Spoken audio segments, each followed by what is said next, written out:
త్వరలోనే దేశవ్యాప్తంగా పలు రాష్ట్రాల్లో అసెంబ్లీ ఎన్నికలు జరగనున్నాయి. తమిళనాడు, పశ్చిమ బెంగాల్, కేరళ, అసోం రాష్ట్రాల్లో ఎన్నికలు జరగనున్నాయి. అన్ని రాష్ట్రాలు ఒక ఎత్తు అయితే ఆ రాష్ట్రంలో ఎన్నికలు మాత్రం మరో ఎత్తు.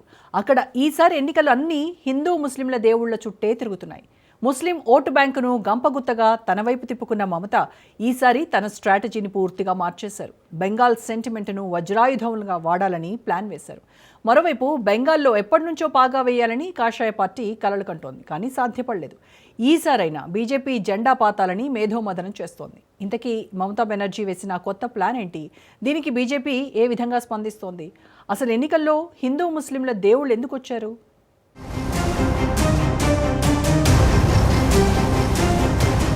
ఎన్నికల ముందు మమత కొత్త స్ట్రాటజీ.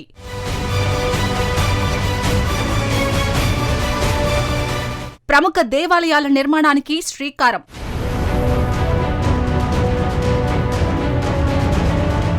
అధికారం కోసం బీజేపీ కూడా వ్యూహాలు. ఎవరికి నష్టం, ఎవరికి లాభం? 2026 మార్చి ఏప్రిల్లో జరగనున్న పశ్చిమ బెంగాల్ ఎన్నికలపై అధికార ప్రతిపక్షాలు వ్యూహరచన చేస్తున్నాయి. బెంగాల్ సీఎం మమతా బెనర్జీని గద్దె దించుతామని కేంద్ర హోంమంత్రి అమిత్ షా ప్రతిజ్ఞ తీసుకున్నారు. బెంగాల్లో 3 రోజులు మకాం వేసిన షా మున్ముందు ప్రధానమంత్రి నరేంద్ర మోడీ భారీ బహిరంగ సభలకు ప్లాన్ చేస్తున్నారు. కానీ ఈసారి బెంగాల్ ఎన్నికలు అన్ని హిందూ ముస్లిం దేవుళ్ల చుట్టే తిరిగే అవకాశాలు కనిపిస్తున్నాయని విశ్లేషకులు అంటున్నారు. ముస్లిం ఓటు బ్యాంకును గంపగుత్తగా తన వైపు తిప్పుకున్న మమత ఈసారి స్ట్రాటజీ మార్చి జై దుర్గామాత అంటున్నారు. బెంగాల్ సెంటిమెంట్ దుర్గామాత విగ్రహాన్ని కలకత్తాలో నిర్మించేందుకు సిద్ధమయ్యారు. డార్జిలింగ్లోని మహాకాల్ ఆలయాన్ని మమతా బెనర్జీ సందర్శించారు. ఈ సందర్భంగా సిలిగురిలోని ప్రతిపాదిత కన్వెన్షన్ సెంటర్ పక్కన పెద్ద ఆలయాన్ని నిర్మిస్తామని మమత అన్నారు. పెద్ద శివలింగమున్న అతిపెద్ద మహాకాల ఆలయమని అన్నారు. ఈ గుడి కోసం భూమిని రాష్ట్ర ప్రభుత్వం ఇస్తుందని, ఈ ఆలయానికి ఒక ట్రస్ట్ ఏర్పాటు చేస్తామని తెలిపారు.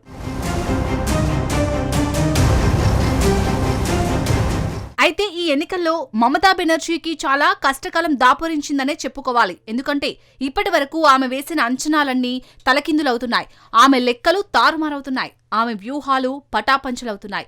15 సంవత్సరాల పాటు ఏకచక్రాధిపత్యంగా పరిపాలించినటువంటి పశ్చిమ బెంగాల్ ఆమె చేయి జారే సూచనలు కనిపిస్తున్నాయి. అక్కడ బీజేపీ పుంజుకుంది. చాలా ధైర్యంగా కార్యక్రమాలు నిర్వహిస్తోంది.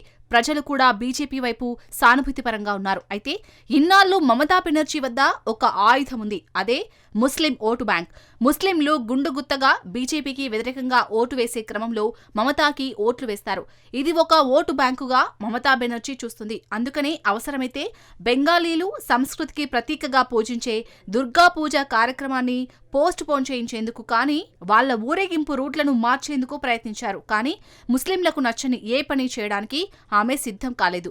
అలాంటి మమతా బెనర్జీకి తాను సృష్టించుకున్న ముస్లిం ఓటు బ్యాంక్ అనే భస్మాసురుడు తన నెత్తి మీదే చేయి పెట్టేటటువంటి పరిస్థితి వచ్చింది. ఏ ముస్లింల ఓట్ల కారణంగా మమతా బెనర్జీ తన 15 సంవత్సరాల పరిపాలనను కొనసాగించిందో, తన తృణమూల్ కాంగ్రెస్ యొక్క మనుగడకు పునాదులు వేసిందో, అదే ముస్లిం ఓటు బ్యాంక్ తనకు వ్యతిరేకమయ్యేటటువంటి పరిస్థితి వచ్చింది. నిజానికి పశ్చిమ బెంగాల్ 292 ఎమ్మెల్యే సీట్లు ఉన్నాయి. వీటిలో 100 సీట్లలో ముస్లిం ఓట్లు చాలా కీలకం. 70 సీట్లలో అయితే కేవలం ముస్లింలు మాత్రమే గెలవగలిగే పరిస్థితి ఉంది. ముస్లింలు గుండుగుత్తగా ఒకే పార్టీకి ఓటు వేస్తారు. మిగిలిన 30 సీట్లలో ముస్లింల ఓట్లు చాలా కీలకమైనవి. వాళ్లు గెలుపోటములు నిర్ధారించగలిగే స్థితిలో ఉన్నారు. కాబట్టి మమతా బెనర్జీ ముస్లింల ఓటు బ్యాంక్ అనే భస్మాసురుడిని తయారు చేసింది. ఇప్పుడు ఆ భస్మాసురుడే తన వికారాల రూపాలన్నీ ప్రదర్శించి మమతా బెనర్జీ నెత్తినే చేయి పెట్టేందుకు సిద్ధమవుతున్నారు. ఎందుకంటే మమతా బెనర్జీ తయారు చేసిన ముస్లిం ఓటు బ్యాంకును కొల్లగొట్టేందుకు ఈసారి ఒక కొత్త కూటమి వచ్చింది. ముస్లింలకు ఈ 15 సంవత్సరాలుగా చాలా చెబుతూ వచ్చింది మమత. కానీ చేసింది మాత్రం ఏమీ లేదు. ముస్లింలకు ఈ విషయంలో చాలా కోపం ఉంది.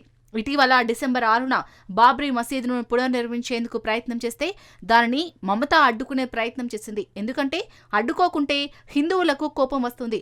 ఆ ఉన్న 300 సీట్లలో 200 సీట్లు హిందువుల చేతిలో ఉన్నాయి కాబట్టి వాళ్లకు కోపం రాకూడదు. కానీ అదే సమయంలో ఈ 100 సీట్లపై ఆధిపత్యం ఉన్న ముస్లింలకు కోపం రాకూడదు. కరవమంటే కప్పకు కోపం, విడమంటే పాముకు కోపం అన్నట్లు అయింది మమతా బెనర్జీ పరిస్థితి. దీంతో ఇప్పుడు ఆమె బాబ్రీ కట్టడాన్ని మళ్లీ పునర్నిర్మిస్తా అంటూ పార్టీ ఎమ్మెల్యే అయిన హుమాయూన్ కబీర్ ను పార్టీ నుంచి సస్పెండ్ చేసింది.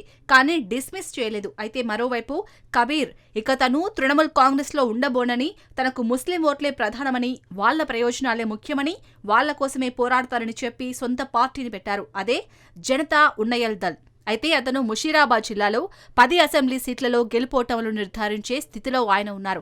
ఆయనకు అక్కడ బాగా పట్టుంది. ఆయన వల్లే పార్టీ ఇన్నాళ్లు అక్కడ బాగా పనిచేసింది. కానీ ఇప్పుడు పరిస్థితి మారిపోయింది. అంతేకాదు ఈ కబీర్ యొక్క జనతా ఉన్నయన్ పార్టీ మజీలిస్తో చేతులు కలుపుతుంది. ఈ ముస్లింలకు 3 జిల్లాలో బాగా ప్రభావం ఉంది. అలాగే దక్షిణంలో ఉన్న ఇండియన్ సెక్యులర్ ఫోరం ISF అనే పార్టీతో కూడా చేతులు కలపబోతోంది. ఈ పార్టీ నాయకుడు అబ్బాస్ సిద్దిఖీ. ఈయన పుర్ఫూరా షరీఫ్ మత గురువు. ఈయన నాయకత్వం ఉన్న ISI ఆ మధ్య జరిగిన పంచాయతీ ఎన్నికల్లో దక్షిణ బెంగాల్లో 400 సర్పంచ్ స్థానాలను గెలుచుకున్నారు. మరోవైపు హైదరాబాద్ ఎంపీ అసదుద్దీన్ ఓవైసీ నేతృత్వంలోని AIMIM పార్టీతో పొత్తుకు ప్రయత్నాలు చేస్తుంది. ఈ పార్టీలు ఒకటైతే ఉత్తరాన ముస్లిం ఓట్లను చీల్చేందుకు మజ్లీలు, మధ్యలో ముస్లిం ఓట్లను చీల్చేందుకు కబీర్, దక్షిణాన ఓట్లను చీల్చేందుకు అబ్బాస్ సిద్దిఖీ ఉన్నారు. వీళ్లు కలిస్తే మమతాజీ యొక్క ముస్లిం ఓట్ల వజ్రాయుధం తుప్పుపట్టే అవకాశం ఉంది.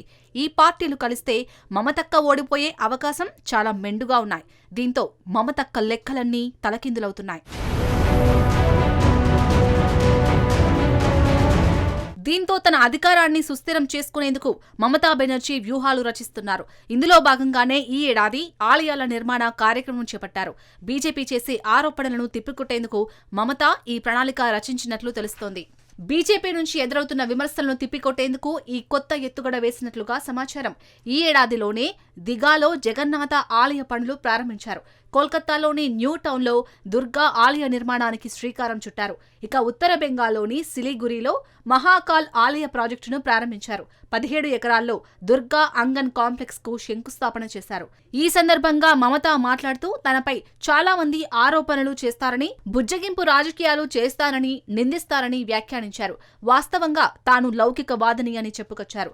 తాను అన్ని మతాలను నమ్ముతానని, శాంతియుత సహజీవనాన్ని విశ్వసిస్తానని చెప్పుకొచ్చారు. అయినా తాను హాజరు కాని ఏ వేడుకలు ఉన్నాయని మమత ప్రశ్నించారు. ఇటీవల తృణమూల్ కాంగ్రెస్ కు చెందిన ఒక సీనియర్ నేత ముస్లింలను సంతృప్తిపరిచే పార్టీగా తమపై ఎప్పుడూ బీజేపీ ముద్ర వేస్తుందని, అలా ప్రయత్నం చేస్తూనే ఉంటుందని వ్యాఖ్యానించారు. ఆలయాల నిర్మాణంతో ఆ విమర్శ పోతుందని, అన్ని విశ్వాసాలను గౌరవించే నాయకురాలిగా మమతా ఇమేజ్ పెరుగుతుందని చెప్పారు. మరోవైపు టీఎంసీ పార్టీ నుంచి బహిష్కృతుడైన మైనార్టీ నేత హుమాయూన్ కబీర్ సీఎం మమతాకు సవాల్ విసురుతున్నారు. మజ్లిస్ పార్టీ అధినేత ఓవైసీతో కలిసి కబీర్ మైనార్టీ ఓట్లను చీల్చే ప్రయత్నంలో ఉన్నారు. బాబ్రీ మసీద్ ఇష్యూను తెరపైకి తీసుకొచ్చిన హుమాయూన్ కబీర్ ఏకంగా ముజాఫరాబాద్లో మసీదు నిర్మాణానికి మైనార్టీలను ఏకతాటిపైకి తీసుకొస్తున్నారు. ఇక బీజేపీ కూడా మమతకు ధీటుగా ఎత్తుగడులు వేస్తోంది. ఇప్పటికే కేంద్ర హోంమంత్రి అమిత్ షా ఎన్నికల శంఖారావం పూరించారు. హిందూ ఓటర్లపై గురిపెట్టిన బీజేపీ తన జై శ్రీరామ్ మంత్రానికి పదును పెట్టింది. సీఎం మమతా బెనర్జీని ఆయన విమర్శించారు. 2021 అసెంబ్లీ ఎన్నికల తర్వాత తృణమూల్ కాంగ్రెస్ కు హిందువులు ఓటు వేయరని, బీజేపీకే వారు ఓటు వేస్తారని ముఖ్యమంత్రి అర్థం చేసుకున్నారని బీజేపీ ఎంపీ, కేంద్ర సహాయ మంత్రి సుకాంతా మంజుదార్ అన్నారు. అందుకే ఆమె జగన్నాథ ఆలయాన్ని నిర్మించారు. ఇప్పుడు మహాకాల ఆలయాన్ని నిర్మిస్తామని చెబుతున్నారని ఎద్దేవా చేశారు.